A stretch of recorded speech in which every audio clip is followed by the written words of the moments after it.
Hello, hi bestie, kenalin aku Eka Cynthia, welcome to my YouTube channel. Vlog kali ini adalah perjalananku sama ibuku ke pura yang masih terbilang sangat baru dibangun, tepatnya pada tahun 2016 dan sampai saat ini memiliki sangat banyak ramu pemedek dari berbagai penjuru daerah. Yap, bener banget, Pura Catur Parahyangan Ratu Pase di Punduk Dawe, Desa Pesinggahan, Klungkung, Bali. Starting point dari perjalananku kali ini yaitu dari perempatan Patung Dewa Istri Kanya di Jalan Profesor Dr. Ide Bagus Mantre, Klungkung. Setelah melewati jalan tersebut, kalian akan menemukan jembatan kecil, kemudian tinggal lurus aja. Nanti ketika menemukan pertigaan pertama di sebelah kuburan, itu tinggal lurus aja karena kita akan belok kiri di pertigaan kedua yang ada Tugu Pelinggihnya. Ini kita lurus memasuki Jalan Kresna. Kemudian di kanan jalan nantinya kita akan menemukan warung lesehan Mertesari, tetapi kita lurus sedikit dan kita belok ke kiri. Ikuti jalur utama saja. Nanti ketika ketemu pertigaan ini, kita lurus saja memasuki Jalan Arjuna. Perjalanan dari Jalan Kresna menuju pura ini relatif singkat karena hanya memakan waktu 10 menit saja dengan jarak 5 km. Nah, kita ikuti saja jalan utama. Situasi dari jalanan pun memang tidak begitu lebar sehingga kita tetap harus hati-hati dan waspada. Akan tetapi teman-teman tidak perlu khawatir karena teman-teman akan disuguhkan view pemandangan alam dengan hamparan sawah dan perbukitan serta beberapa rumah penduduk. Kemudian ketika menemukan perempatan dengan adanya Tugu Pelinggih, itu kita belok ke kanan, yaitu kita memasuki Jalan Banjarpangi. Nah, dari Jalan Banjarpangi ini kita lurus saja sampai mentok di ujung sana nanti persimpangan yang ada pos pecalangnya. Ayo absen dulu di kolom komentar siapa yang udah pernah kesini. Bayar kasusnya 5.000 saja. Tenang aja bestie, karena di sini parkirannya sangat luas. Bahkan aku sendiri parkirnya di parkiran paling depan. Berhubung aku mau nunjukin all out semua view dari pura ini. Penuh tanah, tapi tidak apa-apa. Kita masuk di YouTube. Rame sih. Ini parkiran kedua guys. Ya, jadi tampaknya nanti jalan turunnya ke sana. Naik dulu guys.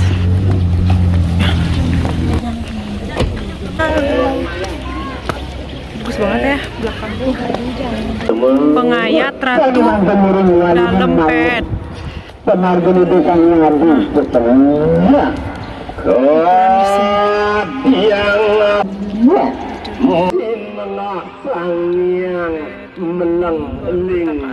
Pembangunan pura ini dikerjakan sejak tanggal 13 Desember 2016 di atas lahan 1,4 hektar. Namun sesuai dengan kondisi dalam video bahwa pura ini memang belum rampung dalam proses finishing. Pastinya banyak yang bertanya bagaimana kisah sejarah dari adanya pembangunan pura ini. Terlepas dari polemik kejadian di pura sebelumnya, bahwa pembangunan pura ini diawali atas dasar Paruman Agung serta meminta petunjuk kepada beberapa sulinggih. Atas petunjuk sulinggih tersebut dipilihlah lokasi yang ada sumber mata air, gunung, dan segara. Maka dipilihlah daerah perbukitan Punduk Dawe sebagai salah satu indikator yang sesuai. Di samping adanya petunjuk niskala tersebut, memang areal pura ini diyakini merupakan tempat suci. Selain itu, dari sisi niskala, Ide Sulinggih juga menyebutkan ciri-ciri Ide Betara Empu Gana berkenan melingga atau berstana, yaitu di tempat tersebut akan ditandai muncul bunyi dentuman keras. Ternyata terbukti beberapa hari saat hendak dimulai proses pembangunan sempat muncul bunyi dentuman yang didengar langsung oleh Sulinggih dan Pesemontonan Mahagotra Pase Sanak Saptaresi. Tak hanya itu saja, dalam proses pengerjaan dilakukan, pemedek juga sempat melihat keris yang memancarkan cahaya melayang-layang di areal utama Mandala Pura.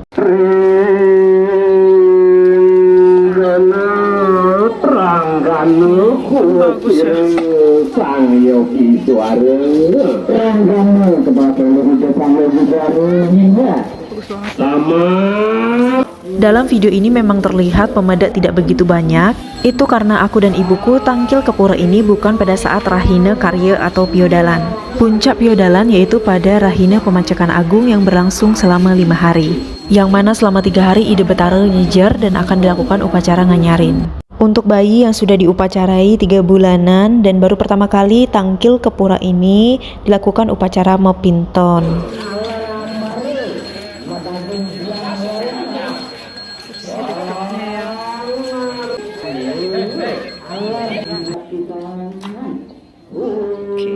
Di bagian Madya Mandala atau Jabat Tengah ini dibangun pelinggih Ide Betara Empu Gana disertai linggih pesemetonan ide dari Pancaresi dan ada juga pelinggih lainnya.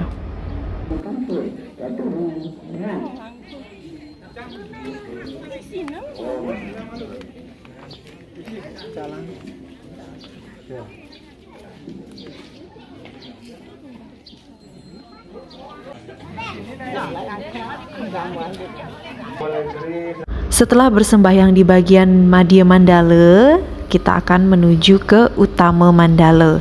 Untuk menuju ke Utama Mandala, kita akan melewati Genah Ngaturang Punia. Nominal atau jumlah dari mengaturkan punia itu secara sukarela sehingga tidak ada unsur pemaksaan. Nah, ini jalan menuju ke Utama Mandala itu kita melewati tangga, namun tangganya tidak cukup banyak sehingga tidak menyulitkan kita untuk sampai di Utama Mandala. Dalam perjalanan ini juga kita disuguhkan view yang sangat cantik sekali. Pastinya amat sangat memanjakan mata. Puranya termasuk pura yang bersih, kemudian lengkap dengan areal cuci tangan yang sangat banyak.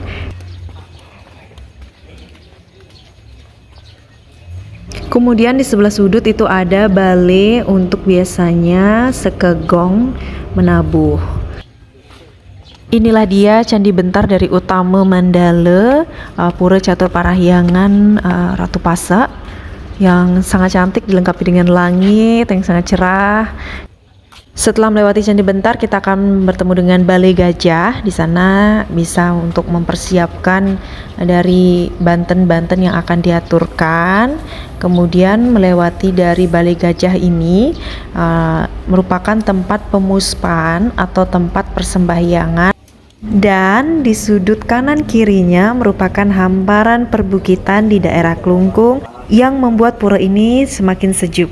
Untuk di bagian utama Mandala dibangun pelinggih Padma Anglayang, linggih Ide Yang Pasupati atau Ide Sang Yang Widiwasa, dan pelinggih Padma Tiga, linggih dari Ide Yang Tripurusa yang terdiri dari Yang Genijaya, Yang Putranjaya, dan Dewi Danu.